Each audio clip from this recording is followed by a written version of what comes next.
సత్తుపల్లి మా వాళ్ళ మధ్య చేయాలని చెప్పి మీ దగ్గరకు వచ్చానని చెప్పి మీకు సందర్భంగా మనం,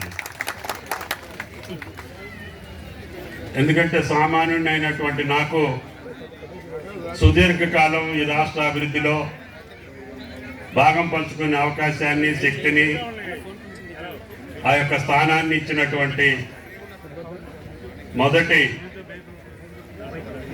తల్లిదండ్రులు మీరు. నన్ను 40 సంవత్సరాల క్రితమే చేయి పట్టుకొని చాలామంది పెద్దల సహకారంతో నేను ఇక్కడ మీ ప్రతినిధిగా ఉండే అవకాశం ఆ భగవంతుడు పూజ్యులు ఎన్టీ రామారావు గారు నాకు కల్పించారు. ఆ ఎన్టీఆర్ గారు ఇచ్చినటువంటి అవకాశాన్ని ఎంతోమంది పరిపాలించినటువంటి ప్రాంతంలో మిగిలిపోయినటువంటి అభివృద్ధి కార్యక్రమాలు చేసే భాగ్యం ఆ శ్రీరామచంద్రుడు నాకు అవకాశం ఇచ్చారు.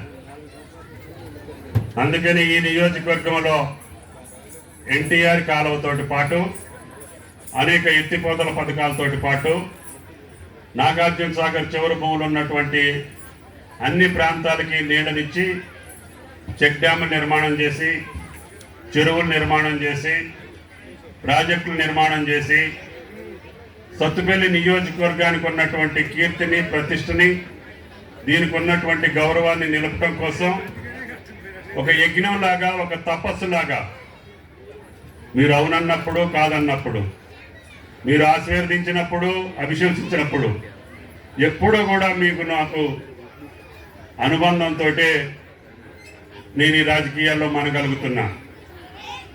అందుకని నాకు రాజకీయ భిక్ష పెట్టినటువంటి సత్తుపల్లి ప్రజల్ని జీవితాంతం ఎక్కడున్నా, ఏ రూపంలో ఉన్నా, ఏ ప్రాంతంలో ఉన్నా, ఏ పదవిలో ఉన్నా, ఏ ప్రభుత్వంలో ఉన్నా ఈ ప్రాంత అభివృద్ధిని మర్చిపోయే పరిస్థితి రాదు అని చెప్పి మీకు ఈ సందర్భంగా మనం చేస్తున్నాం.